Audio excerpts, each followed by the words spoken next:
आज हम भारतीय अर्थव्यवस्था के एक अत्यंत महत्वपूर्ण विषय इंसॉल्वेंसी एंड बैंकरप्सी कोड अर्थात आईबीसी और इसके नवीन सुधारों को समझेंगे। सबसे पहले समझते हैं कि आईबीसी क्या है। Insolvency and bankruptcy code 2016 Bharat का एक ऐतिहासिक कानून है जिसे कंपनियों, साझेदारी फर्मों और व्यक्तियों की दिवालियापन संबंधी समस्याओं के समाधान के लिए लागू किया गया। इसका मुख्य उद्देश्य ऋणों का त्वरित समाधान, व्यवसायों को बचाना, क्रेडिट कल्चर को मजबूत करना तथा उद्यमिता को बढ़ावा देना है।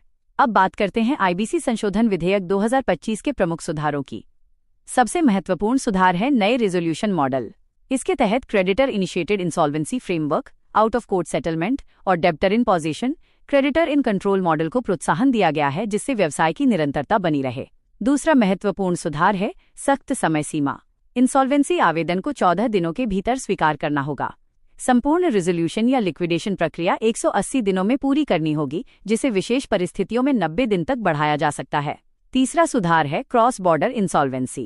ये बहुराष्ट्रीय कंपनियों के मामलों को प्रभावी ढंग से संभालने के लिए बनाया गया है और भारत को वैश्विक मानकों के अनुरूप लाता है। चौथा सुधार है अनावश्यक मुकदमों पर रोक। फालतू और दुर्भावनापूर्ण मामलों पर 1 लाख रुपए से लेकर 2 करोड़ रुपए तक का जुर्माना लगाया जा सकता है। आईबीसी के अंतर्गत कई संस्थाएं कार्य करती हैं। इंसॉल्वेंसी प्रोफेशनल्स कंपनी का प्रबंधन संभालते हैं। इंसॉल्वेंसी प्रोफेशनल एजेंसियां उनका नियमन करती हैं। इंफॉर्मेशन यूटिलिटीज वित्तीय जानकारी सुरक्षित रखती हैं। कॉर्पोरेट मामलों की सुनवाई एनसीएलटी में और व्यक्तिगत मामलों की सुनवाई डीआरटी में होती है। कॉर्पोरेट इंसॉल्वेंसी रिजोल्यूशन प्रोसेस में ऋणदाता या देनदार आवेदन करता है। एनसीएलटी आवेदन स्वीकार करता है। इसके बाद मॉरिटोरियम लागू होता है, कमिटी ऑफ क्रेडिटर्स बनती है और अंत में रिजोल्यूशन प्लान या लिक्विडेशन का निर्णय लिया जाता है। आईबीसी की उपलब्धियों की बात करें तो 4 लाख करोड़ रुपए से अधिक की वसूली हो चुकी है और 1300 से अधिक कंपनियों को पुनर्जीवित किया गया है। बैंकों के एनपीए में भी उल्लेखनीय कमी आई है। हालांकि चुनौतियां भी हैं। कई मामलों में समाधान में 700 दिनों से अधिक समय लग रहा है। एनसीएलटी में लंबित मामलों का बोझ बढ़ा हुआ है और कई मामलों में बड़े हेयरकट देखने को मिलते हैं।